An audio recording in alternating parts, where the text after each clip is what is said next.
इस तरह से आप लोगों ने शिव शक्ति स्थिति की अनुभूति की होगी। कैसे हम लोग योग में बैठ करके पहले तो आत्म अभिमानी स्थिति का अभ्यास किया, धीरे धीरे ओम शांति आत्म अभिमानी स्थिति के बाद धीरे धीरे हम लोगों ने अव्यक्त वतन में गए। अव्यक्त वतन से बाबा ने स्वागत किया, गले लगाया। उसके बाद फिर परम धाम में स्थिति में गए, निराकारी की अनुभूति। उसके बाद बाबा से शक्तियाँ ली, बल लिया। उसके बाद धीरे धीरे वापिस फिर अव्यक्त वतन में आए। फिर बाबा ने स्मृति दिलाई, तुम साधारण नहीं हो, तुम शिव शक्ति हो। कल पहले भी तुमने असुरों का संहार किया था, तुम ये कर सकती हो। और केवल ये जो विजन है केवल बहनों का नहीं है, ये भाइयों का भी है, क्योंकि हम सभी आत्मा रूप में सभी बाबा की सजनीय है, शिव शक्ति है। तो बाबा ने अस्त्र शस्त्र दिया, शक्तियाँ दी। उसके बाद फिर अस्त्र शस्त्र लेकर के नीचे आए, और नीचे आकर के फिर बाद में धीरे धीरे सृष्टि के गोले पर खड़े होकर के वाइब्रेशन दिया। फिर मंदिर में गए, कभी दुर्गा बन करके, कभी शीतला बन करके। ऐसे हमें योग में बैठ करके अगर विजनों का अभ्यास करेंगे, योग में बुद्धि भटकेगी नहीं। और सारा दिन भी कर्म योगी बन करके इसी सोमान का हमें क्या करना, अभ्यास करना है। तो इस तरह से योग में ऐसे विजन लेकर के अभ्यास करेंगे। तो अब हम चर्चा करने जा रहे थे अपनी स्थिति को निर्विघ्न बनाने के लिए, क्योंकि बहन जी ने कहा कि 12 बजे तक पूरा करना है। तो इसे तो बहुत 8-9 पॉइंट रहे, कभी फिर और आगे सुनाएंगे। तो अभी हम 1-2 ही पॉइंट सुना करके पूरा करेंगे। निर्विघ्न बनने के लिए पहली बात बताई, अशरीरी विधेय स्थिति का अभ्यास। उसके बाद दूसरी बात बताई, समर्थ पॉजिटिव सोच। तीसरी बात है, और पॉजिटिव बनने के लिए कैसे कर्मों को याद रखना है, नेगेटिव को पॉजिटिव में लाना है, रोज खिड़की को साफ करना है, कर्मों की घुई गति को याद रखना है। कई बातें बताई। तीसरी बात है, अगर मुझे निर्विघ्न बनना है, अपने अवस्था को शक्तिशाली बनाना है,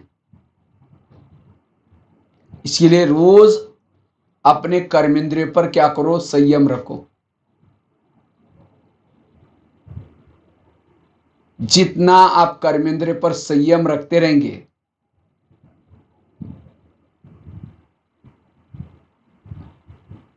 निर्विघ्न बनेंगे। हमारे विघ्नों का कारण कोई व्यक्ति नहीं है, कोई परिस्थिति नहीं है। विघ्नों का कारण स्वयं की कर्मेंद्रियां। आज हमारा इसके तरफ ध्यान नहीं है। ब्रह्मा बाबा ने जो पुरुषार्थ किया, रोज बाबा अपने इंद्रियों का दरबार लगाते थे, लेकिन आज हमारा ध्यान है इसके तरफ। इसलिए कहते हुए ना, अंधेरी नगरी चौपट राजा, टकेसर बाजी टकेसर काजा। इस नगरी का राजा सो है, उसमें जो चाहे हो रहा है। इसीलिए जब तक इस इंद्रियों पर संयम नहीं होगा, तब तक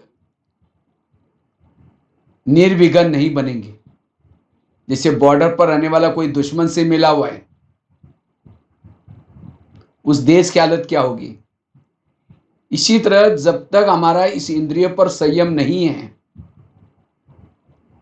आज हमारे भी बॉर्डर पर रहने वाला, कान हमारी आत्मा की रक्षा करने वाला है, मुख हमारी आत्मा की रक्षा करने वाले हैं, लेकिन अब ये रक्षक ही भक्षक बने हैं। माया कहीं बाहर से नहीं आती, माया आते हैं हमारे ही कर्मेंद्रियों के द्वारा। इसलिए स्वराज्य अधिकारी बनने का पुरुषार्थ बहुत जरूरी है। और जितना स्वराज्य अधिकारी बनेंगे, विश्व राज्य अधिकारी बन सकेंगे। इसलिए स्वराज्य अधिकारी बनने का पुरुषार्थ, और जितना स्वराज्य अधिकारी बनेंगे, परिवर्तन आएगा। बाबा कहते हैं चैरिटी बिगैन्स एट होम। आप अपने घर को सुधारो। घर मतलब लौकिक नहीं, शरीर आत्मा का पहला घर है। और जब तक इस शरीर रूपी घर में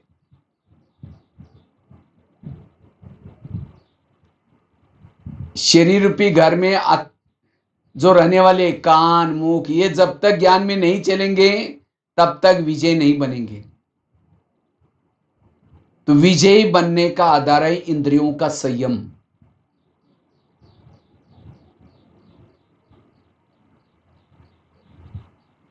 कान कुछ भी सुनता है, मुंह जो ऊंचाई बोलता है, आंखें जो ऊंचाई देखते हैं, विघ्न पैदा होता है। कोई व्यक्ति विघ्न पैदा नहीं करता, विघ्न पैदा करते हमारी कर्म इंद्रियां। इसलिए स्वराज्य अधिकारी बनने का पुरुषार्थ बहुत जरूरी है। और जितना स्वराज्य अधिकारी बनेंगे, निर्विघ्न बनेंगे। अगर भविष्य की राजाई लेनी है, उसका आधार है स्वराज्य अधिकारी स्थिति।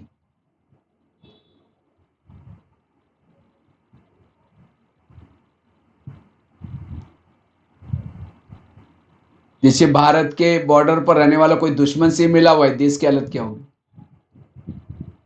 घर में रहने वाला कोई बेदी बनेगा, घर की हालत क्या होगी? इसी तरह आज इस कर्मेंद्रिय पर हमारा अटेंशन नहीं है, और इसलिए आज हमारे जीवन में विघ्न पैदा होते, समस्या पैदा होते हैं। इसलिए स्वराज्य अधिकारी बनने का पुरुषार्थ करने की जरूरत है।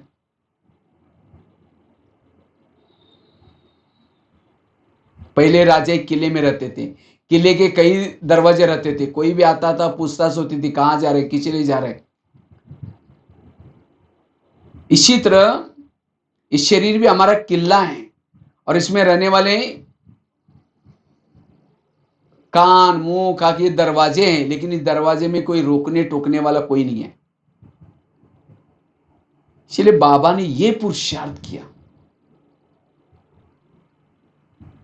तो हमें भी क्या करना है, एक एक इंद्रियों को अपने कंट्रोल में रखने का पुरुषार्थ करना है, उनसे बातें करनी है।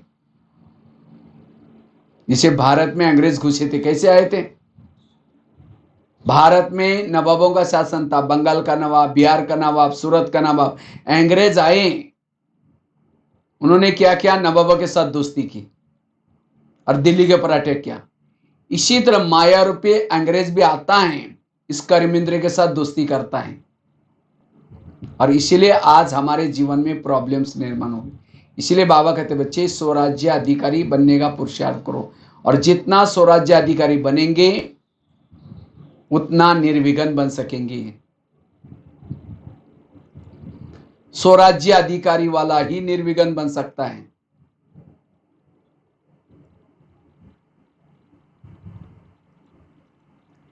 जितना स्वराज्य अधिकारी बनेंगे,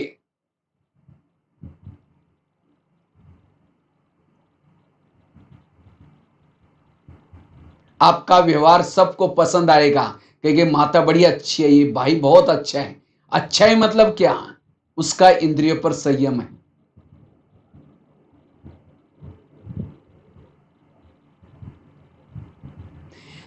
जैसे भारत में अंग्रेज आए थे, कैसे भगाया उनको? उन्होंने जनता को जागृत किया, और तब जाकर के अंग्रेज लोग चले गए। इसी तरह हमें भी इस कर्मेंद्रियों को क्या करना है, जागृत करना है। कैसे बातें करनी है? हे मेरे कान, तुम मेरे इस राज्य की शान हो, अगर तुम ना होते मैं ईश्वरी मावक के कैसे सुनता। इसीलिए हे कान, तुम्हारा बहुत बहुत धन्यवाद। लेकिन आजकल तुम व्यर्थ बातें भी सुनते हो।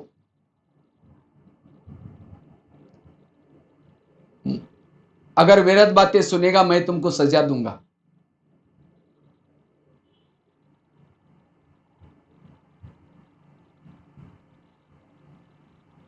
फिर मुख से बात करो, हे मुख, तुम भी मेरे इस राज्य के शान हो, अगर तुम ना होते मैं ईश्वरी मावक के दूसरों को सुना करके दुआएं कैसे लेता। लेकिन आजकल किसी का तुम परचिंतन करते हो, अपमान करते हो। अगर तुम करेगा, मैं तुमको सजा दूंगा। आगे चलो आंखों के पास। हे आंखें, मुझे 84 जन्म में बहुत सारी आंखें मिली, लेकिन तुम्हारे जैसे भाग्यशाली आंखें कोई नहीं मिली। तुम्हारे द्वारा मैंने सत्यम शिवम सुंदरम को देखा है। क्या प्रभु को देखने बाद तुम्हारा पेट नहीं भरा? तुम इस संसार की व्यर्थ बातें क्यों देखते हो? अगर देखेगा, मैं तुमको सजा दूंगा। ऐसे हमें क्या करना है, इंद्रियों से बातें करनी। और जो इंद्रियों से बातें करता है वही स्वराज्य अधिकारी बनता है।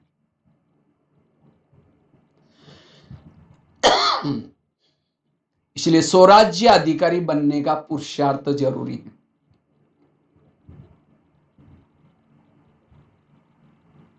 और जितना स्वराज्य अधिकारी बनेंगे, निर्विघ्न बनेंगे। जैसे प्रधानमंत्री को शांति कब होगी? कब होगी? जब उसके पार्टी के सारे लोग एक्यूरेट काम करेंगे। अगर एक भी कोई गलत काम करता है, उनकी नींद फिट जाती है।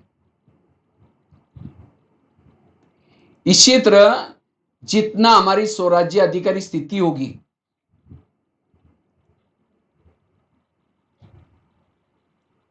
जितनी स्वराज्य अधिकारी स्थिति होगी, उतना हम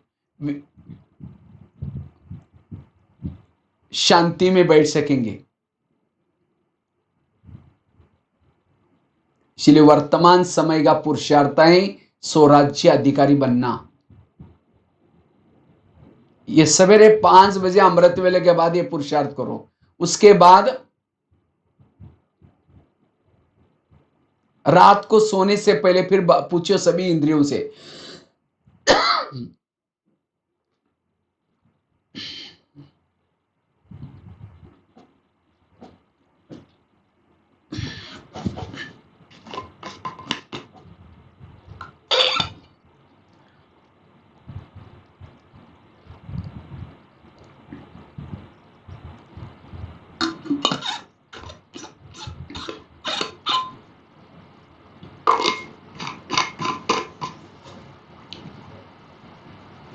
सभी कर्मेंद्रियों से पूछो आज का चार्ट सबका कैसा रहा। कान को कहो कि तुम्हारा बहुत बहुत धन्यवाद, तुम्हारे द्वारा मैंने सवेरे मुरली सुनी थी। लेकिन 12-1 बजे को एक माता जी आई थी, किसी की गलत बातें सुना रही थी, तुमने बड़ा नजदीक जाकर सुना था। बताओ, तुमको मैंने कहा, तुमने नहीं सुना, इसलिए तुम्हारे लिए सजा। सजा मतलब कान को काट के फेंकने वाली सजा नहीं दो। कौन सी सजा दो? दोबारा मुरली सुनाओ। फिर मुख को पूछो, मुख तुम्हारा चार्ट कैसा रहा। समझो किसी ने परचिंतन की बातें सुनाई थी, तुमने नजदीक और भी कहा था कि वो ऐसा करता, उसने ऐसा किया, इसीलिए तुम्हारे लिए सजा। तुम्हारा कल के दिन कारोबार बंद रहेगा। मौन।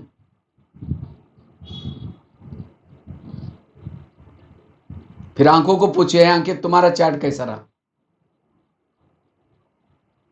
क्या ये हम कर रहे पुरुषार्थ? जैसे कहा ना, हमें कोई नया पुरुषार्थ का प्लानिंग नहीं बनाना है। हमारे जो मम्मा ने किया, बाबा ने किया, दादियों ने किया, यही करना है। आजकल फेसबुक में, व्हाट्सएप में इधर उधर से इतनी चटपटी बातें आ रही, जो मूल जो लेसन्स है उसकी तरफ हमारा ध्यान नहीं है। तो इसीलिए बाबा कहते फॉलो फादर। बाबा ने इसी पुरुषार्थ से नारायण बने थे। यह है स्व परिवर्तन करना। Charity begins at home. घर को सुधारना। तो क्या इस शरीर पे घर में सब रहते हो ज्ञान में चल रहे हैं? और जितना स्वराज्य अधिकारी बनेंगे उतना विश्व की राजाई मिलेगी।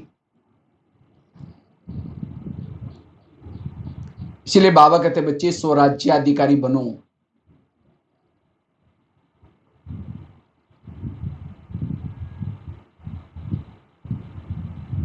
और इसी पुरुषार्थ से राजा बनने वाले हैं। बाबा ने कहा मेरे सेंटर कितने हैं, मेरे जिज्ञासु कितने हैं, वो महत्व का नहीं है। महत्व का है हम निर्विघ्न कितने हैं। निर्विघ्न वाला शक्तिशाली है, वो विजयी है। ऐसे नहीं कि मधुवन में रहने वाले, माउंट आबू में रहने वाले राजा बनने वाले। और ये भी नहीं समझना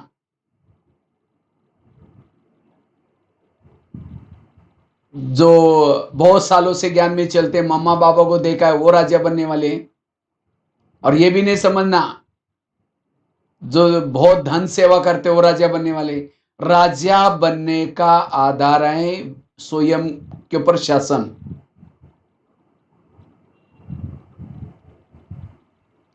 तो वर्धा वालों को राजा बनना है। हाँ, राजा बनना है तो हाथ खड़ा करो। किसको किसको राजा बनना है? अच्छा, सबको बनना है। हाँ, आज तो ऐसा अनुभव हो रहा है जैसे मैं आपके क्लास में बैठा हूं। लग रहा है आप लोगों को ऐसा? वर्धा में आकर के आपके हॉल में बैठ करके क्लास चल रहा है। आप सभी को मैं सामने देख रहा हूं, आप मुझे देख रहे हैं। आप कहेंगे कैमरा तो लगा ही नहीं है। आजकल तो बाबा ने सारे गुप्त कैमरे लगाए हुए। आप क्या क्या कर रहे हैं सब यहां भी दिखता है, बाबा को भी दिखता है सब। तो देखो कितना साइंस का साधन ही इतना वंडरफुल है। बैठे आप लोग वर्धा में, हम मधुबन में बैठे हैं, आपको देख रहे हैं, हम आपको देख रहे हैं बिना कैमरे के। तो ये भी एक साइंस की कमाल है। तो राजा बनने के लिए जो ज्ञान में चलता है, न धन से सेवा करता है, न ज्ञान किसी को सुनाता है, न इंद्रिय पर शासन है, वो क्या बनेंगे? दास दासी बनेंगे। दास दासी वही बनेंगे जो इंद्रियों के दास है। जो इंद्रियों के दास है वो दास बनेंगे।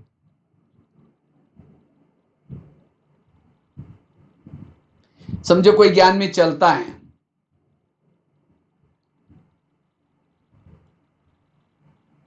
ना धन से सेवा कर रहा है, ज्ञान भी दूसरों को सुना रहा है, लेकिन इंद्रियों पर शासन नहीं है, वो क्या बनेंगे?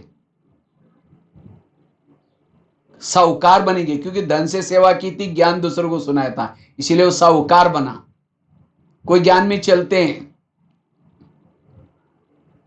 ना धन से सेवा करते हैं ना ज्ञान की सेवा करते हैं, लेकिन अपनी स्थिति अच्छी बनाए हैं, वो क्या बनेंगे? राजा तो बनेंगे, लेकिन कंगाल राजा बनेंगे। कोई ज्ञान में चलता है, धन से सेवा कर रहा है, ज्ञान भी दूसरों को सुना रहा है, इंद्रियों पर भी संयम कर रहा है, वो संपन्न राजा। इसलिए हमें धन से भी यज्ञ सेवा करनी है, ज्ञान भी दूसरों को सुनाना है, इंद्रियों पर भी शासन करना है। बाबा की मुरलियां राजा बनने के लिए होती है। इसलिए राजा बनने के लिए स्वराज्य अधिकारी का पुरुषार्थ करना बहुत जरूरी है।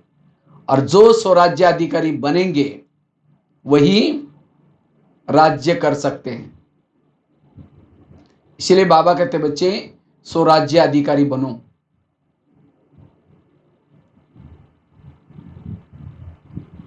तो वर्तमान समय स्वराज्य अधिकारी का पुरुषार्थ बहुत जरूरी है।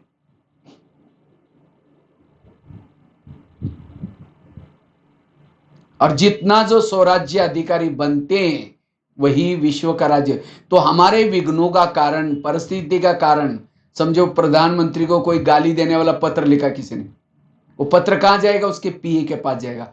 पीए पढ़ेगा, कहेगा फालतू आदमी क्या लिखा है, फाड़ के फेंक देगा। इसी तरह हमें कोई गाली देता है, वो गाली कहां थे? हमारा पीए कौन है? कान। तो कान फटाफट आत्मा को पहुंचाता है, हमको गाली दी, गाली दी, गाली दी। तो पूरा हम डिस्टर्ब हो गए, विघन पैदा हो गए। जिसने गाली दी उसके लिए नफरत करेंगे, उसके साथ झगड़ा करेंगे, क्रोध करेंगे। और सवेरे जो 4 पेज की मुरली सुनी, वो कान आत्मा को नहीं पहुंचा था। आज बाबा ने बहुत अच्छे मुरली में बोला, आज बाबा ने ऐसा बोला, वो नहीं पहुंचा था। इसलिए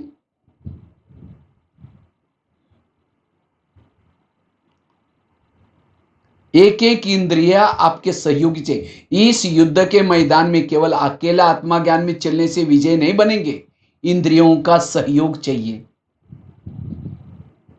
और जिसकी इंद्रिया सहयोगी है वही विजय बन सकते हैं, निर्विघ्न बन सकते हैं। बाबा ने यह पुरुषार्थ किया।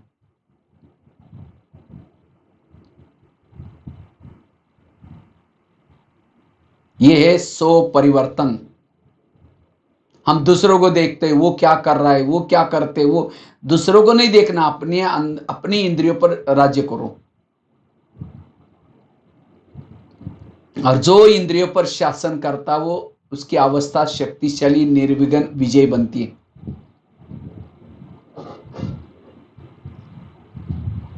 यह है तीसरी बात।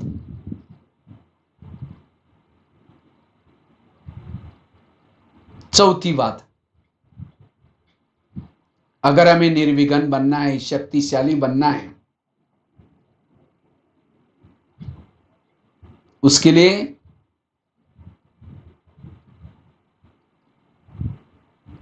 हमारे जो पुराने संस्कार हैं, पुराने संस्कारों की कमजोरी है, उसको अब रिपीट होने नहीं देना है। एक गलती दोबारा नहीं करना है। लेकिन हम क्या करते, एक गलती दोबारा बार बार करते हैं। जब एक गलती दोबारा करते, बार बार करते हैं, तब विघ्न पैदा होते हैं। हमारे पुरुषार्थ के विघ्नों के कारण ही वो कमजोरी बार बार रिपीट होना।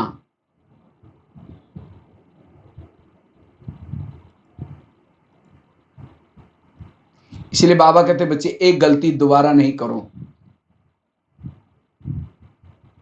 हर एक के अंदर, किसी के अंदर काम की कमजोरी है, किसी के अंदर क्रोध की कमजोरी है। और जब ये कमजोरी बार बार आती है, तब जाकर के विघ्न पैदा होते हैं, स्थिति कमजोर बन जाती है, पराजय हो जाते हैं।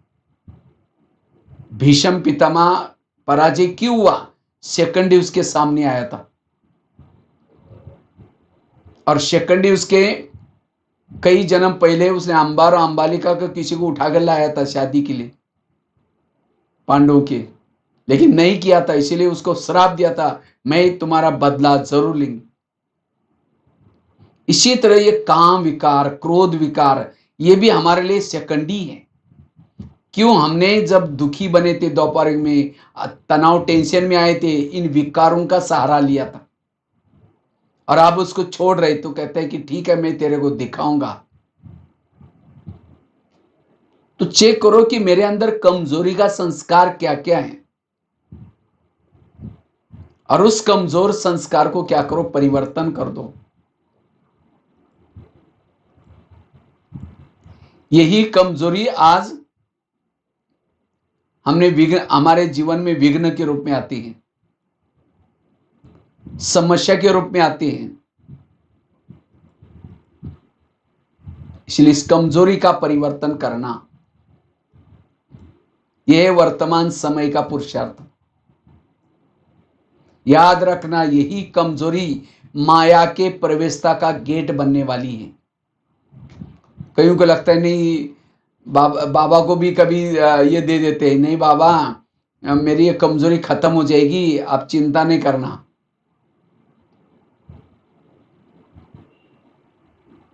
बाबा कहते हैं नहीं बच्चे, वो कमजोरी यही आपके प्रवेशता का गेट बनेगी अंत में। इसलिए उस कमजोर संस्कारों का परिवर्तन करना है।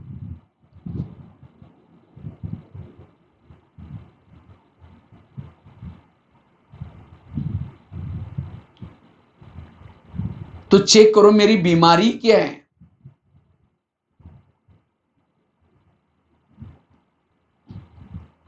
कौन सा कमजोर संस्कार मेरे अंदर है, वो चेक करो।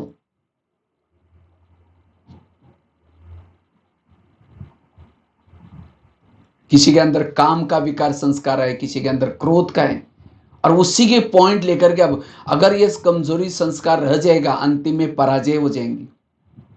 हम 1 महीना 2 महीना अच्छी डट करके मेहनत करते हैं और कमजोरी के वश हो जाते हैं,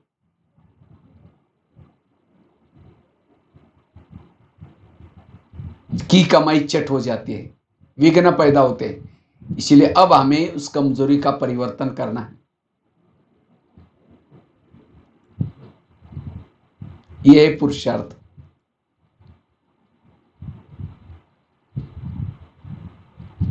आज दृढ़ संकल्प करो, चाहे कुछ भी हो जाए, अब मुझे उस कमजोरी को खत्म करना है।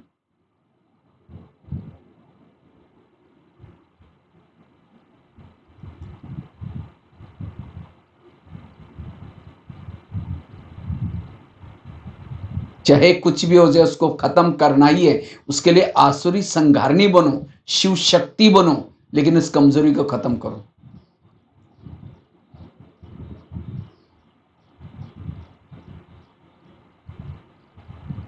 मम्मा मम्मा क्यों बनी थी? मम्मा एक गलती दोबारा नहीं करती थी। हम यही की कमजोरी बार बार कर रहे हैं और इसीलिए जीवन में प्रॉब्लम्स आ रहे हैं, समस्या आ रहे हैं।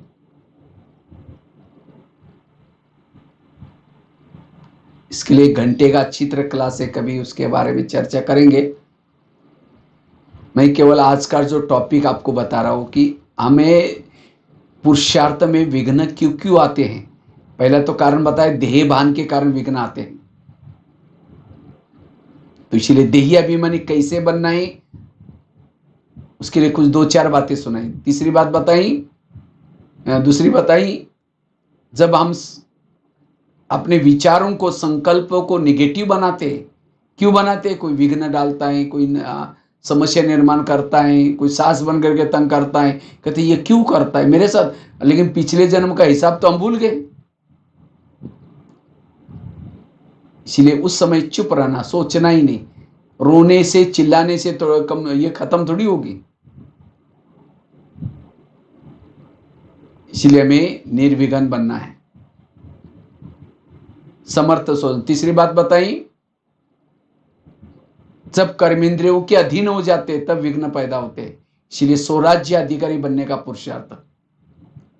चौथी बात बताई,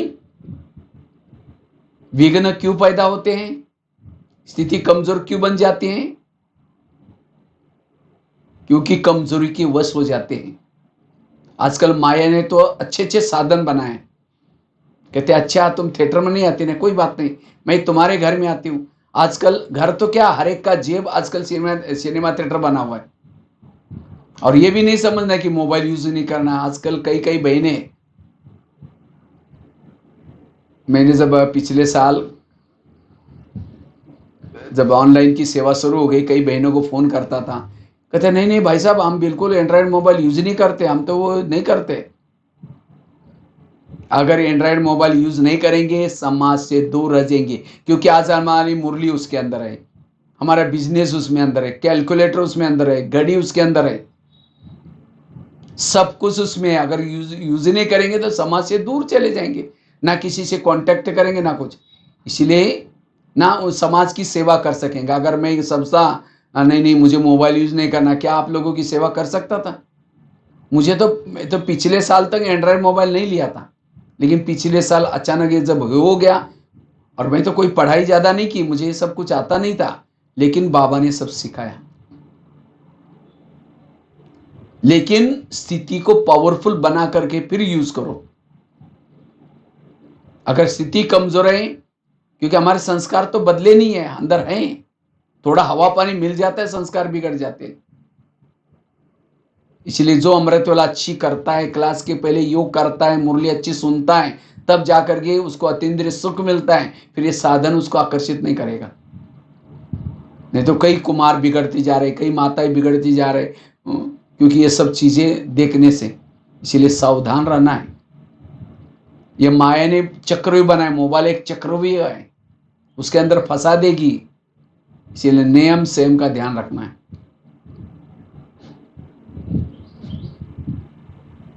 तो कमजोरी का परिवर्तन। 5वीं बात है, अगर हमें निर्विघ्न बनना है, शक्तिशाली बनना है, पर चिंतन की बातों से बचना है। कभी कभी हम परचिंतन करते, परदर्शन करते हैं, स्थिति बिगड़ जाती है।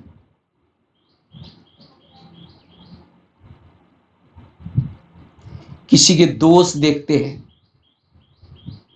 कई कई तो भाई बहनों को, कोई बहनें भी अगर कोई डायरेक्शन देती है, अच्छे नहीं लगता, कहते यार घर में जाओ, पत्नी का ये, फिर बच्चों का ये, यहाँ थोड़ा आ जाओ, यहाँ बहनें बोले सेवा करो, ये करो, नहीं करो। क्या है, मुझे तो फ्रीडम चाहिए, मुझे कोई पूछने वाला बोलने वाला चाहिए नहीं।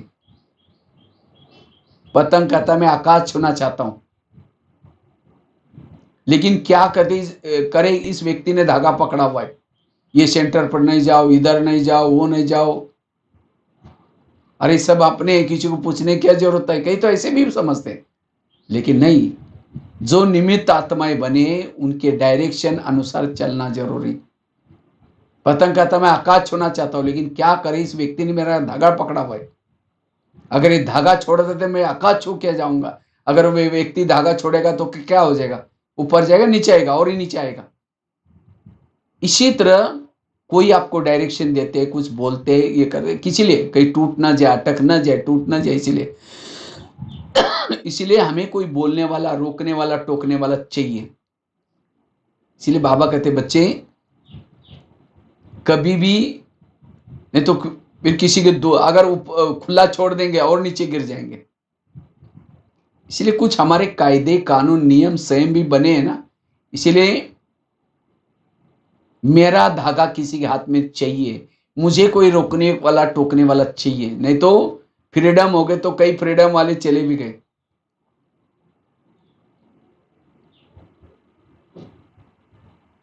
इसलिए बाबा कहते हैं स्वयं निर्विघ्न, सेंटर निर्विघ्न, आपस में निर्विघ्न, और उन सब का आधार है ये कुछ बातें। इसलिए पर चिंतन से बचना।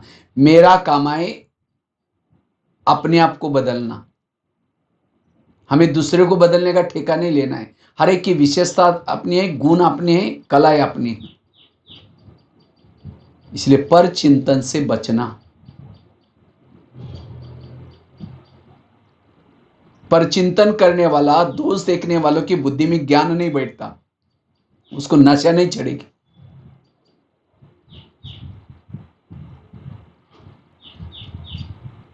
कई कहते मुझे मुरली याद नहीं रहती, क्यों? इसका मतलब आप किसी के दोष देख रहे हैं, पर चिंतन कर रहे हैं। सरस्वती मां हंस के ऊपर बैठती थी। हंस अर्थात अंदर बाहर स्वच्छ, जो अंदर बाहर स्वच्छ है वो है हंस। इसलिए नीर अलग, खीर अलग, दूध अलग, पानी अलग।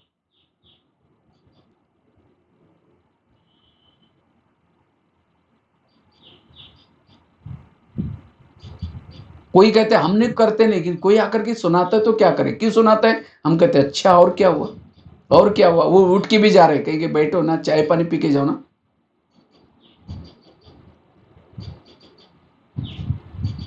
अगर कोई उल्टी करता है उसको तो भगाएंगे, उधर जाओ, उधर जाओ।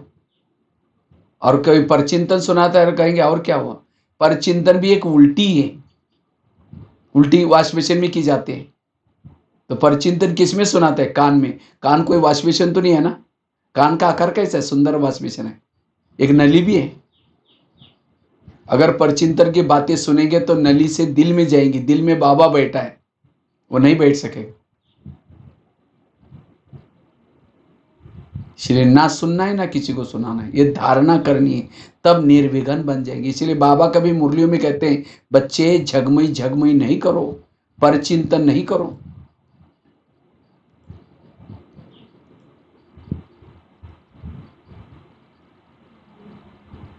ये समय पर चिंतन करने का नहीं,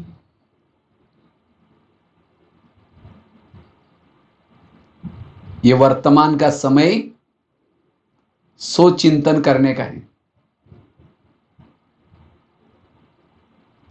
आत्मचिंतन करने का है।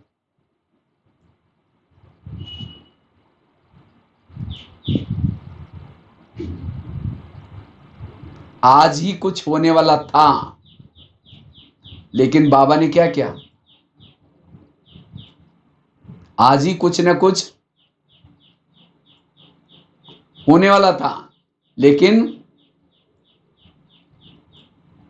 बाबा ने आपको आपका भाग्य बनाने के लिए जिंदा रखा। मैं बाबा ने तो जिंदा रखा, लेकिन हम उस समय का यूज कैसा कर रहे हैं।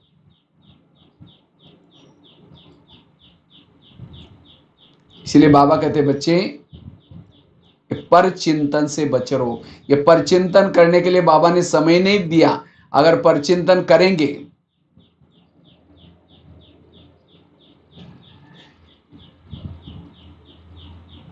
परचिंतन करेंगे तो बाबा उसका भी हिसाब लेगा।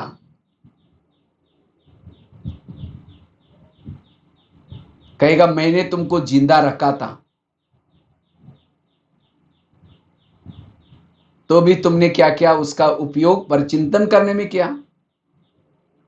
एक एक पल हमारा कीमती का है। ऐसे नहीं कि कोरोना चला गया, कुछ ना कुछ है, इसीलिए एक एक हमारा सेकंड महत्व का है। कई धन कमाने में, व्हाट्सएप मोबाइल चलाने में, परचिंतन करने में टाइम वेस्ट करते हैं।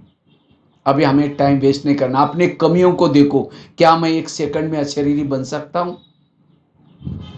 क्या मैंने सभी पड़ोसी वालों को संदेश दिया है बाबा का? मेरे रिश्तेदारी जितने सबको सुनाया बाबा का संदेश? कितना सारा काम है हमारे पास। इसलिए झगमुई से बचना।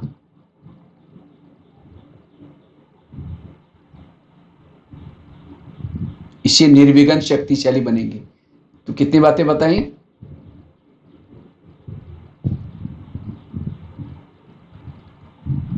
निर्विघ्न बनने के लिए पहली बात कौन सी सुनाई? देहियाभिमानी बनना, अशरीरी विधेय बनना। दूसरी बात बताई, समर्थ सोचना, पॉजिटिव सोचना। तीसरी बात बताई, कर्मेंद्रिय पर संयम रखना। चौथी बात बताई, कमजोरी को बार बार रिपीट होने नहीं देना। पांचवी बात बताई, पर चिंतन से बचना। वैसा तो समय तो होने जा रहे हैं, फिर भी और तीन बातें में शॉर्ट में, विस्तार में नहीं जाऊंगा, क्योंकि मैं सोच रहा हूं आप लोगों को आज, वर्धा वालों को, निर्विघ्न बनने के लिए 9 रत्नों के 9 पॉइंट की अंगूठी पहनाऊं। वैसे तो है ही आप निर्विघ्न, लेकिन छोटी छोटी बातें कभी पुरुषार्थ में आती है। तो इस भट्टी से हमें निर्विघ्न बनने का, शक्तिशाली बनने का पुरुषार्थ का प्लान बनाना है। अभी हमारे पास समय कम है, तो हमें इन बातों पर अटेंशन देकर के शक्तिशाली स्वयं को बनाना, तब विजयी बनेंगे अंत में। तो छठी बात, श्रीमत का पालन करना। हमें जो विघ्न पैदा करते हैं, समस्या पैदा होते हैं, उसका कारण है जब हम श्रीमत का उल्लंघन करते हैं। चाहे अमृतवेला का नियम, चाहे क्लास के पहले का नियम। कई कई तो आजकल भाई बहने क्लास के पहले योग नहीं करेंगे, सीधा मुरली सुनेंगे। चाहे आप ऑनलाइन से सुनते हैं, चाहे ऑनलाइन से सुनते हैं या कैसे भी सुनते हैं, आप जब भी मुरली सुनते हैं, क्लास के पहले योग करना जरूर। क्लास के पहले योग जरूर करना।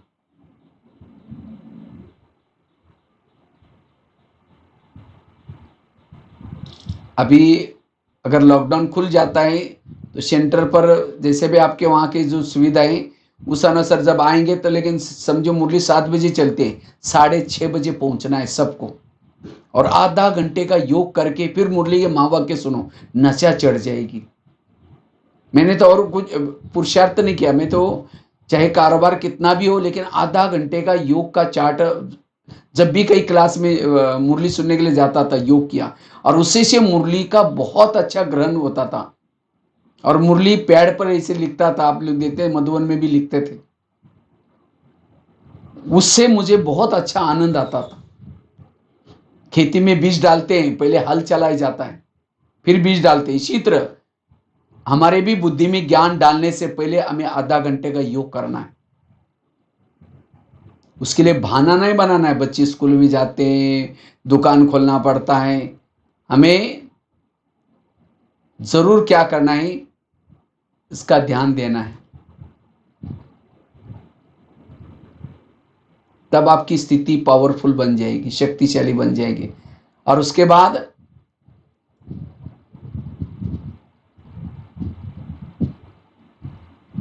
नुमा शाम का योग, रात को सोने से पहले योग, हमारा वर्तमान समय अनुसार 3-4 घंटे का योग का चार्ट चाहिए, तब निर्विघ्न बनेगी। तो श्रीमत, और श्रीमत मतलब ऐसे नहीं कि केवल योग में बैठना, लेकिन विधि पूर्वक बैठना। भोजन बाहर का नहीं खा रहे, खुद का खा रहे, घर का बना हुआ, बातें करते खाया, उसका असर नहीं पड़ेगा।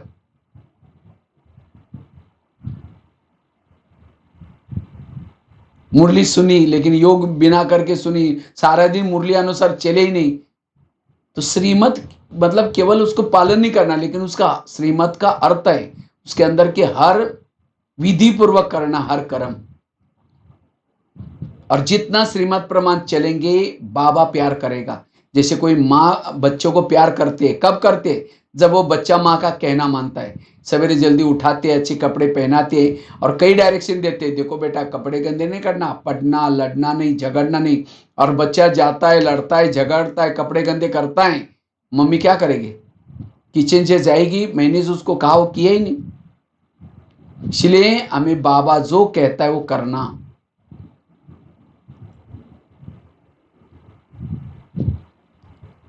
वो है ईश्वरीय नियम। तो नियमों का पालन करने से सीता के जीवन में विघ्न क्यों आया? उसने क्या क्या रेखा का उल्लंघन किया। इसी तरह जब भी कभी हम ईश्वरीय नियमों का उल्लंघन करते तब जाकर के प्रॉब्लम्स आते। तो हमारे पुरुषार्थ में जो प्रॉब्लम आते हैं उसका कारण है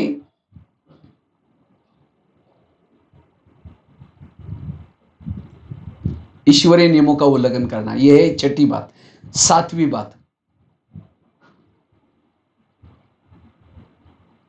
हमारे पुरुषार्थ में जो विघ्न आता है उसका कारण है अभिमान। कभी हम ज्ञान में चलते चलते कभी हमारे अंदर अभिमान जागृत होता है, तो कैसा पता चलेगा कि मेरे अंदर अभिमान है या नहीं? अपमान की फीलिंग जिसको होते हैं उसके अंदर अभिमान है, क्योंकि कोई कर्तापन की, कोई ना कोई सेंटर पर तन से मन से धन से सेवा करते, फिर कहेंगे बहनें पूछती नहीं है, हमने इतना ये किया, इतना ये किया, फीलिंग होगी, फिर अंदर से बात नहीं करेंगे, फिर औरों को भी सुनाएंगे, पीछे से मिल करके परचिंतन करेंगे, वो दीदी ऐसी है, वो ऐसा है, यहाँ तो पैसे देते उसकी कदर है, हमारी कौन कदर करेगा। और फिर अचानक आए, बहन जी ओम शांति, अभी हम आपको याद कर रहे थे, मुख में राम बगल में छुरी। इसलिए अभिमान ना आए। अभिमान एक पूछ है, अभिमान एक प्रकार का पूछ है, और पूछ वाले लोग सत्युग में नहीं आ सकते। इसलिए मुझे कोई और पूछे ना पूछे, लेकिन बाबा तो पूछ रहे ना। इसलिए निरहंकारी बनने की जरूरत है, और जितना निरहंकारी उतना निराकारी स्थिति रहेगी, उतना निराकारी स्थिति रहेगी।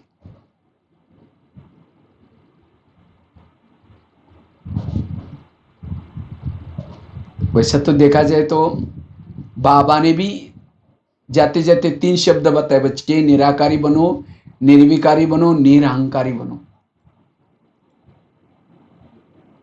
निराकारी, निर्विकारी, निरहंकारी। और जितना निरहंकारी उतना विजयी बनेंगे। इसलिए वर्तमान समय हमें क्या करना है? निरहंकारी बनने का पुरुषार्थ करना है।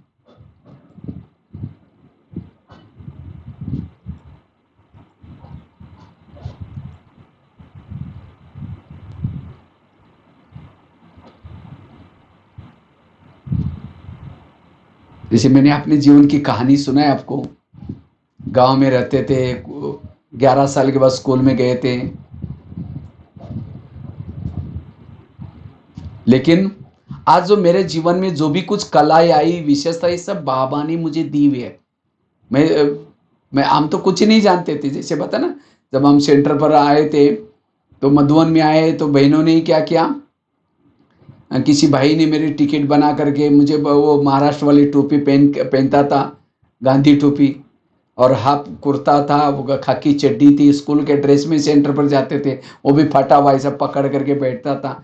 बहनें कहती थी बेचारा गरीब बच्चे भी रोज आता है, पता नहीं सतयुग में आएंगे नहीं भी। वो डरता था, किसी बात भी नहीं करता था, ना कोई सेवा भी नहीं, इतना ये नहीं करता था। लेकिन हमने ये अंदर से ज्ञान योग पक्का करना शुरू किया, और जैसे वैसे मधुबन में आए, मधुबन में सेवा का चांस मिला। लेकिन बहने तो पहले बोला तुम तो यहाँ क्या करोगे, तुमको तो कुछ जानते ही नहीं, और तुमको तो कुछ आता ही नहीं। फिर भी रह गए, रहते रहते बाबा ने इतनी सारी कलाई दी। उसके बाद दिल्ली में भी 8-10 साल रहा, गुलजार दादी के पास। खाना वहाँ किचन में पोछा लगाते थे। पोछा लगाते लगाते धीरे धीरे खाना बनाना सीखे, हिंदी भाषा सीखे। 10 साल के बाद फिर मधुबन में आया, किचन की सेवा करते थे, फिर बोर्ड लिखते थे, फिर तपस्या धाम गार्डन में बैठ करके लोगों को सुनाते थे। तो ये जो कलाएं आई कहाँ से आई? बाबा की देन है।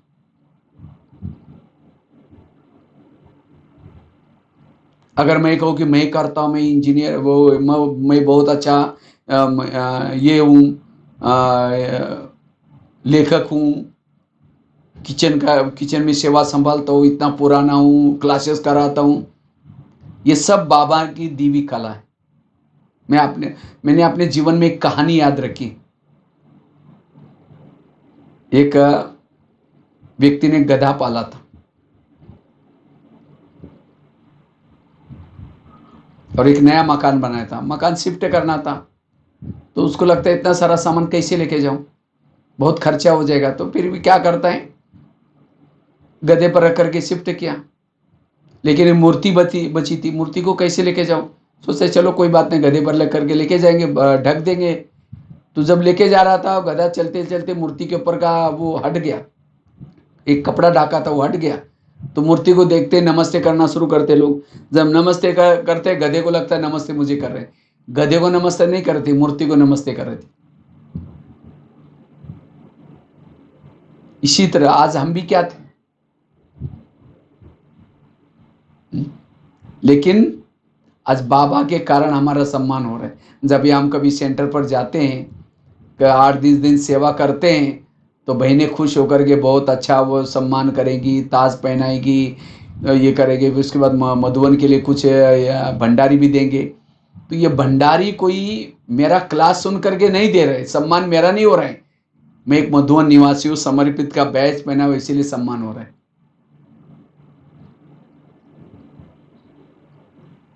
इसीलिए बाबा कहते बच्चे निरअहंकारी रहो। निरअहंकारी वाला, क्योंकि आजकल कईयों ने झूठे मुकुटे पहने, मैं इंजीनियर हूं, मैं डॉक्टर हूं, मैं यूं, ये झूठे मुकुटे।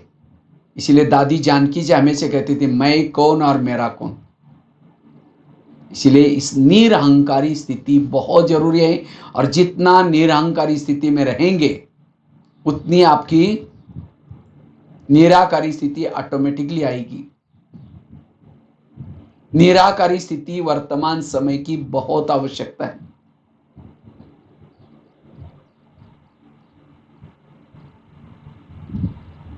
ये है 7वीं बात। अभी 2 बातें मैं शॉर्ट में बता के पूरा करता हूं। अगर मुझे निर्विघ्न बनना है, शक्तिशाली बनना है, तो योग का चार्ट बढ़ाओ। जितना योग का चार्ट बढ़ाएंगे, निर्विघ्न बन जाएंगे। वर्तमान समय माया का जो प्रकोप है, इस माया के प्रकोप अनुसार वर्तमान समय हमारा चार्ट चाहिए 3-4 घंटे का। जब 3-4 घंटा योग करेंगे, तब आप वर्तमान समय जो माया का प्रकोप है, इसके ऊपर आप जीत प्राप्त कर सकेंगे। इसलिए में 3-4 घंटा रोज का योग का चार्ट बनाना जरूरी।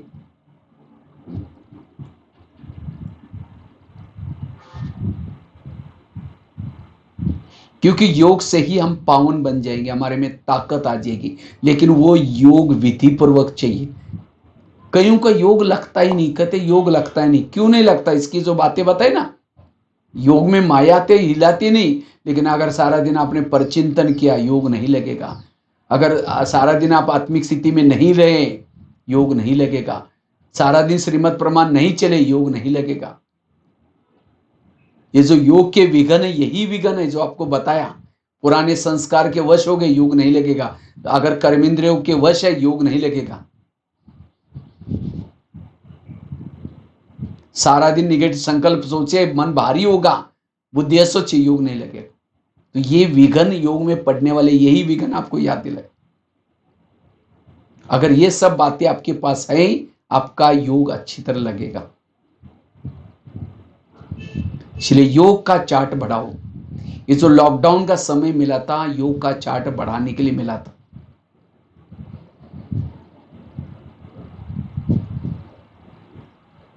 तो हमें योग तपस्या का चार्ट बढ़ाना है।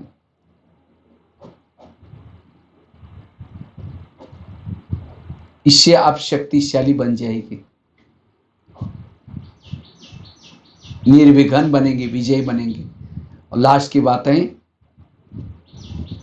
अगर हमें स्वयं की स्थिति को निर्विघ्न और शक्तिशाली बनाना है, ट्रस्टी बन करके रहना, गृहस्थी नहीं बनना। आप वास्तव में कोई वर्धा के नहीं है, वर्धा के थे पिछले जन्मों में। कब? 83वां जन्म आपका वर्धा में था, लेकिन अभी आपका कौन सा जन्म है? 84 वाला मरजीवा ब्राह्मण जन्म है। तो आप कहाँ के? आप सब मधुवन से बाबा ने भेजा है आपको, वहां सेवा में भेजा है। घर में नहीं रहते, घर आपका एक सेंटर, सेवा केंद्र है। घर को नाम दो सेवा केंद्र। जैसा जब लंका में हनुमान को भेजा था,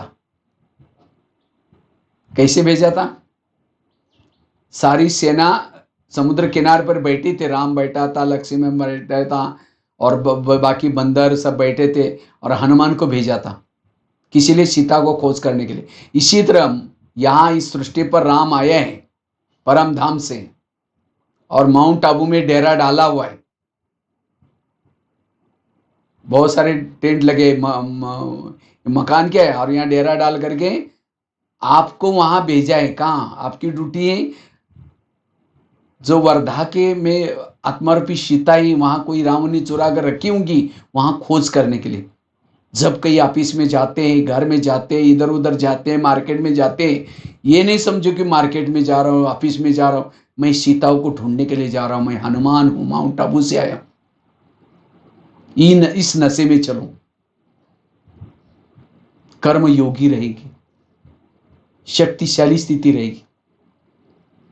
और हनुमान ने ये नहीं सोचा कि अरे राम के पास तो कुछ नहीं है, वो वनवासी है। यहां देखो लंका में कितना सोना है, कितना फल फ्रूट है, यहीं डेरा डालो, बैठा नहीं। इसी तरह आज आप कोई वहां बिल्डिंग बना करके 4-5 मंजिल बना करके और बड़ा बनने के लिए नहीं गए हैं वहां सीताओं को ढूंढने के लिए। जिसके लिए भेजा है वही करना है, बाकी निमित्त मात्र रहना है हमें अपने घरों में। उनका काम करना है, जीने के लिए चाहिए उसी लिए, लेकिन मेरा मूल काम है आत्मारूपी सीताओं की सेवा करना। ट्रस्टी बन करके रहो। और ये नहीं समझो कि बाबा ने आपको इसीलिए वहां भेजा है क्योंकि वो जो पति है, जो साहस है, बच्चे हैं, इस जन्म के आपके उनके बहुत कार्मिक अकाउंट है, वो चुक्त करने के लिए आपको भेजा है। इस क्लब के बहुत उनके हिसाब किताब है। वो आपको कुछ भी गाली भी दे तो समझो आज बहुत हिसाब चुक्त हो गया। जितनी उनकी सेवा करेंगे हिसाब चुक्त हो जाएंगे जल्दी। उनसे परेशान नहीं होने। अगर कोई बच्चा तंग भी करता है तो क्या कहो, बाबा आपने जिस बच्चे की सेवा करने के लिए मुझे भेजा है आजकल थोड़ा तंग कर रहा है, आप थोड़ा ध्यान देना ना, ऐसा कहो। लेकिन हम क्या करते, बाबा को कहेंगे बाबा मेरा बेटा मुझे तंग कर रहा है, बाबा कहेगा तुम्हारा है ना, तुम देख लेना, फिर तुम्हारा बेटा है तुम देख लेना। इसलिए मेरा बेटा नहीं है, वो बाबा ने मुझे सेवा करने के लिए क्या किया है, दिया है। इसलिए ये समझ करके जब चलेंगे तब आप ट्रस्टी बन करके रहेंगे। आपका घर में रहते हुए भी योग युक्त स्थिति रहेगी। नहीं तो कभी कभी हम गृहस्थी बन जाते हैं, तब जाकर के स्थिति बिगड़ जाती है। इसलिए ट्रस्टी बन करके रहना है। दादी प्रकाश मणि को किसी ने प्रश्न पूछा, दादी जी आप बहुत हल्के रहते हैं। दादी ने कहा मैं रात को सोती समय बाबा के रूम में जाती हूँ। बाबा कहते बाबा ये मधुवन तेरा, ज्ञान सरोवर तेरा, शांतिवन तेरा, सारे मधुवन निवासी तेरे, सारी बहनें तेरी, सारे जिज्ञासु तेरे, सारे झोन तेरे, तुम जाने तुम्हारा काम जाने। इसी तरह हमें भी क्या करना है, रात को सोते समय बाबा को क्या कहो, बाबा ये बच्चे तेरे, पति तेरा, दुकान तेरा, तुम जाने तुम्हारा काम जाने, मैं खुद भी तेरी। तब हल्के रहेंगे, ट्रस्टी बन करके रहेंगे, और जितना ट्रस्टी रहेंगे उतना योग युक्त रहेंगे। बोझ नहीं उठाओ।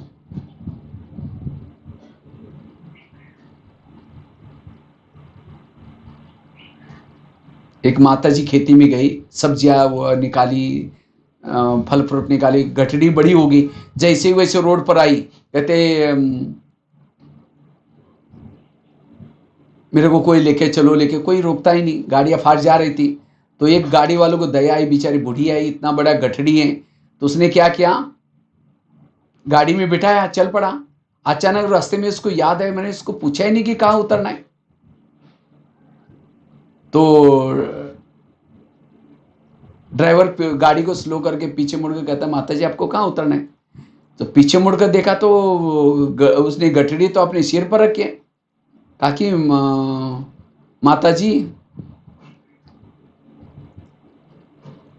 आप सीट पर रखो ना गठड़ी, बोझ क्यों उठाए? कहते नहीं बेटा, आपने मुझे गाड़ी में बिठाने की मेहरबानी की, मैं सोचे तुम्हारी गाड़ी को बोझ क्यों, इसलिए मैंने सिर पर रखी है। वो सीट पर रखे, सिर पर रखे, बोझ किसको है? गाड़ी को है ना। शीतल, सारी दुनिया के बोझ उठाने वाला, तो क्या आपका बोझ नहीं उठाएगा? तो बोझ बाबा को दो। कितनी भी समस्या, मेरा काम है प्रभु का चिंतन करना, प्रभु का काम है भक्तों के जीवन में, बच्चों के जीवन में जो प्रॉब्लम है उसका समाधान करना। इसीलिए क्या करो, हल्के बनो। ठीक है, तो ये 9 बातें आपको क्या करेगी, निर्विघ्न बनाएगी, शक्तिशाली बनाएंगे।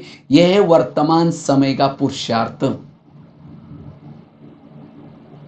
तो 9 बातें याद रहेगी ना, इसमें से कोई भी बात याद रखो तो 9 रत्नों की अंगूठी पहनकर रखना।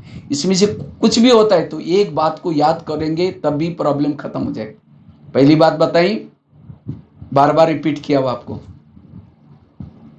पहली बात बताई, अशरीरी विधेयी बनने का अभ्यास। दूसरी बताई, समर्थ सोचने का अभ्यास। तीसरी, कर्मेंद्र को कंट्रोल करने का अभ्यास। चौथी, परचिंतन से बचने का पुरुषार्थ। पांचवी, श्रीमत का पालन। छठी, कमजोर संस्कार को परिवर्तन करने का पुरुषार्थ। सातवीं, निरअहंकारी बनने का अभ्यास। आठवीं, योग का चार्ट बढ़ाने का पुरुषार्थ। और 9वीं, ट्रस्टी बनने का बात। ठीक है, तो चलो अचानक बहन जी ने, वैसे तो वहां से हमेशा जाता रहता हूँ मैं, कहीं भी उड़ीसा जाता हूँ तो एक बार तो पहली बार जब जा रहे थे तो हमने पूरन पोली लिया था, मुझे याद है। जब बहन जी को, माधुरी बहन को फोन किया, मैं बोला बहन जी, क्योंकि मैं महाराष्ट्र में बहुत साल गया नहीं था, तो वो मेरे को ओम प्रकाश जी बार बार बोलता रहता आपको कुछ चाहिए। वैसे मैं कहीं किसी से कुछ लेता नहीं है, लेकिन मैं पहली बार वहाँ से बहन जी को बोला कि बहन जी का मुझे थोड़ा भोजन भेजो, भोजन में पूरन पोली भेजो तो अच्छा है। तो पूरन पोली भेजा था। तो जाते आते थे वर्धा को याद करते रहते थे। तो आज देखो आपके पास आकर के भट्टी कराई, लगा कि मैं वहाँ पहुँचा हूँ। देखो बिल्कुल आपके सामने बैठा हूँ, आप लोग मेरे सामने हैं और मधुवन से आपके सामने है। तो ठीक है, बाकी बहुत बहुत धन्यवाद। 2 मिनट हम याद करके संपन्न करेंगे। ठीक है, और बहन जी याद भी देंगी। हाँ हाँ, बोलेंगे। हेलो। हाँ बोलो, धन्यवाद दे दो सभी को। हाँ हाँ, रिसीव हो गया। हाँ। इसका पूरा होने का है ना? नहीं बोला, पूरा हो गया, आप बोलो बस। बोलो, सबसे तो करो। बोलो, इसी में बोलो, मोबाइल में बोलो तो हो हेलो। जाएगा। हेलो बोलने की जरूरत नहीं। हाँ जी, आपका बहुत बहुत धन्यवाद। हाँ भाई जी, आपका बहुत बहुत धन्यवाद। हाँ, बोलते हैं जरा। हाँ, आपका आपका मार्गदर्शन बहुत अच्छा रहा। आपने भाई बहनों को बहुत संतुष्ट किया और बहुत अच्छी तरह से सभी ने सुना और बहुत अच्छी तरह से सभी ने उसको स्वीकार किया। बहुत अटेंशन से बैठे हुए थे। अपना अपना कीमती समय निकाल करके आप हमारे लिए विशेष ऐसे हमें लगा कि बंधन नगरी पहुंच गए। बहुत दिल से हम आपका धन्यवाद करते हैं। भाई जी फिर से एक बार लॉकडाउन खुल जाने के बाद में एक बारी भक्ति करने आई है हमारे पास। जरूर, आप बुलाएंगे तो आएंगे। हाँ जरूर आप बुलाएंगे। बहुत अच्छा लगा और सभी संतुष्ट हो गए। बहुत सभी हल्के हो गए, सारे विघ्न खत्म। जी ठीक है, बिल्कुल लगा कि जैसे मैं वहां बैठ करके कर रहा हूँ। अच्छा हाँ नहीं, अभी तो और लोग बढ़ गए। अच्छा हाँ, मतलब पहले क्लास के समय थोड़े से कम थे, उसके बाद में और लोग आए। हाँ बात। हाँ किसी का कोई कार्य रहा होगा जिसके कारण से फिर बाद में बहुत आए और लोग। चलो ठीक है। हाँ, सभी हल्के हो गए, बहुत अच्छा लगा। चलो बहुत, मुझे कोई क्लास नहीं किया लेकिन अपना अनुभव की बातें सुनाई। हाँ जी ठीक है, बाकी किसी भाई बहनों को भी कुछ आज कैसा अनुभव हुआ, अगर बोलना हो तो इसी मोबाइल में बोल सकते, कुछ सुनाना है अनुभव। अच्छा हाँ मैं पूछती हूँ। हाँ पूछो। किसी को अनुभव शेयर करना है क्या? किसी को अनुभव शेयर करना है क्या? नहीं। किसी को क्वेश्चन पूछना है तो भी पूछ सकते हैं। नहीं, क्वेश्चन भी पूछना है ना, कुछ बात पूछनी तो पूछ सकते हैं। अच्छा, क्वेश्चन पूछने हो तो हाँ, या कोई एक भाई आज की भट्टी कैसी लगी, अनुभव सुनाए कोई आकर।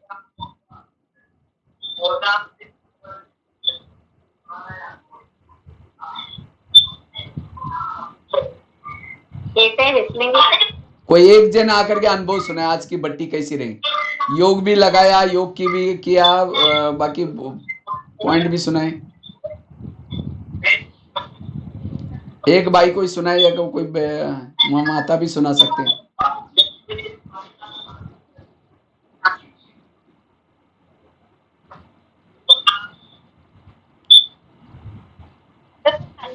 तो आप थोड़ा स्पीकर से दूर होकर के। हाँ जी हाँ जी।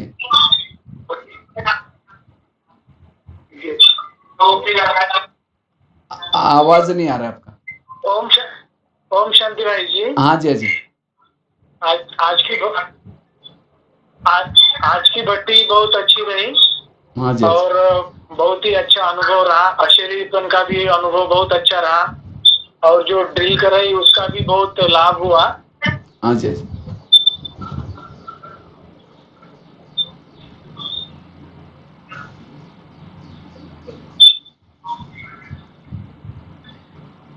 हाँ, आप थोड़ा आवाज, वो जो माइक से वगैरह दूर जा करके बोल लेना, कहीं से भी मोबाइल में बोलना है। थोड़ा उसे कट आवाज आ रहा है।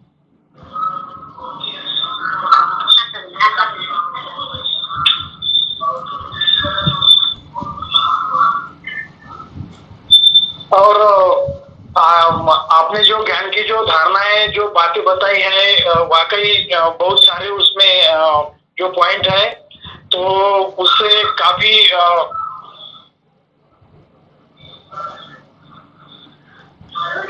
आप बाहर जाकर के बोल सकते हैं, मतलब थोड़ा सा दूर, वो वहां आवाज चल रहा होगा ना, इसीलिए वो कट कर रहे थे।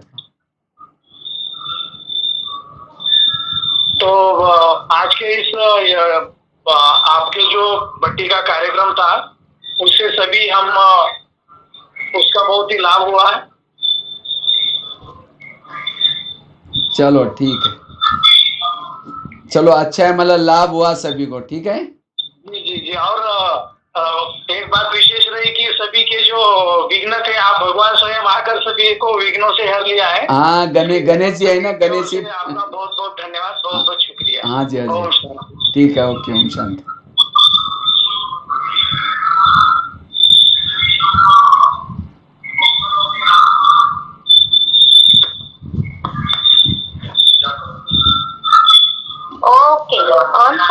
ठीक है, ओम शांति। फिर बाद में जरूर कभी आएंगे, प्रैक्टिकल में करेंगे। मैंने देखा, हमने आपके पास कभी स्कूल में नहीं किया हमने सेवा, ना स्कूल में, जेल में तो एक बार किया था, याद है मुझे एक बार। तो मैंने सोचा कभी आएंगे तो उस समय स्कूलों में वगैरह। तो अभी तो ड्रामा ही बदलेगा है, मुश्किल है। फिर भी हम न तमन्ना रखते कि वर्धा का हम स्कूलों में जरूर करेंगे, भट्टी भी जरूर करेंगे। ठीक है, हाँ जी। हाँ ओके।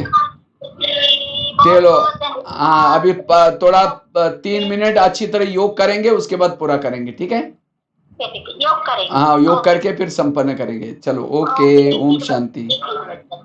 हाँ।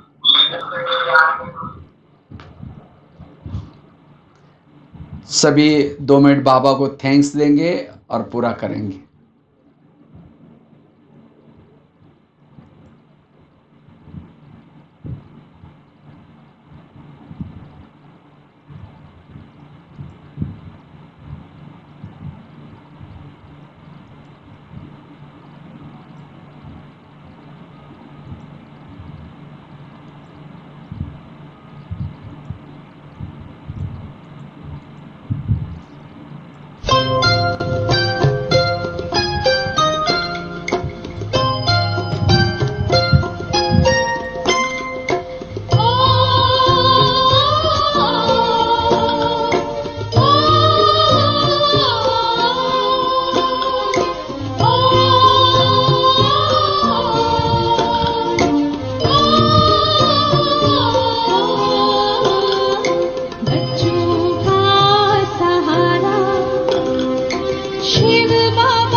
चलता चलता उस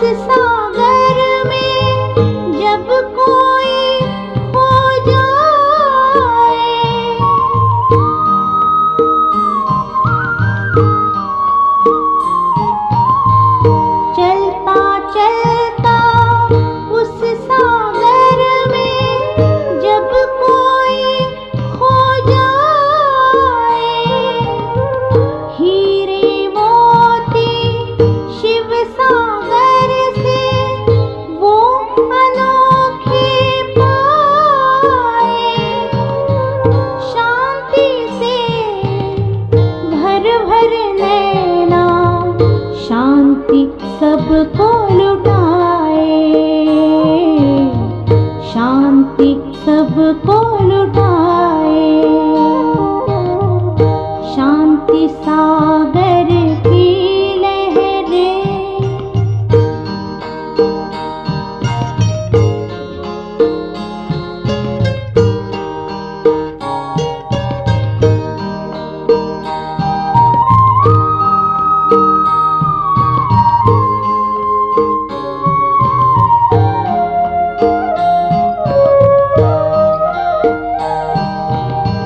शांति अमृत के सागर में जो कोई गहरा जाए।